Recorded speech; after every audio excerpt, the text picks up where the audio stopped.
let's maybe chat a little bit about the emotional impact. They're in the business, they're in charge, but they're behaving like they're not in charge or they're not responsible. They're behaving like maybe, an employee is kind of reminding them of their parent and they are powerless. Or there's a situation with clients or something like that. And they forget that they're the business owner and that they set up the business the way that it is. When they started the business, they didn't come from it like, I can create everything and design everything. They already had an idea as to the way business should be and what it is and what it's not. And so they started the business that way inside of those judgments or opinions. And so then they just continue. I remember speaking to some people about scheduling things in the calendar. A lot of people resist that. They don't want to do it. And what I noticed is that there were certain common reasons among the people who didn't want to do it. One of them was it felt like they were being told what to do, that they had no control, no freedom. But they're the ones putting everything in their calendar. They get to choose what to put in the calendar. So I would just remind them that they're actually the ones in control of the calendar, not the calendar in control of them. I mean, they control the calendar to tell for the calendar to tell them what to do, but ultimately they are in control. Once they realized or were reminded that they're actually in control, then things shifted for them.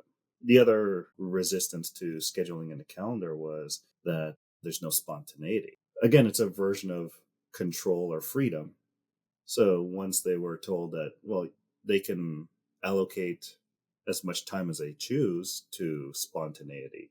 Basically, it's up to them to design how much spontaneity do they want in life, how much freedom. They can just have a whole day or multiple days or a certain amount of time every day for just doing whatever they choose to, whatever they feel like at that moment in time. And they can always move things around in their calendar. That was the other part where they thought, oh, if it's scheduled in my calendar, it's written in stone, I can't move it. Well, you can. It's your calendar. You can reschedule it, move it to another day if you choose to. A lot of people don't realize how much control they actually have. Very well said and illustrated. And that goes for all aspects of business. And life.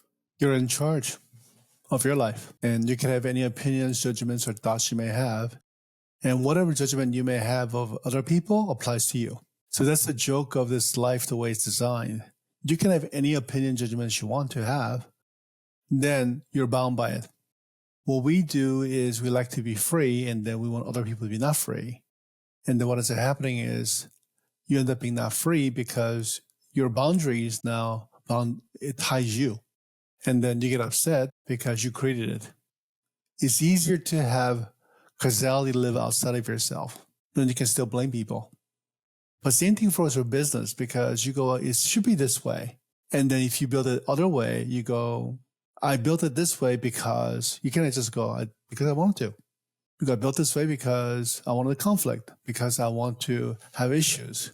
I want to work out my daddy issues with my dad. In my case, right? I built the business because I showed my dad he was wrong. Then later on, he didn't care. It was the only one that cared about was me. And so it's like, okay, then I have no reason to have this business anymore. Why do I want this business? So I put another reason: to make money, to be successful, to build organization, to change the world. So as we grow older, our reasons for business changes and our expectation of business changes. And that every time you swear, this is the answer until next time. Yeah, that's a joke of this business. You can watch more video clips on YouTube or listen to the whole episode on Spotify, Apple Podcasts, and YouTube.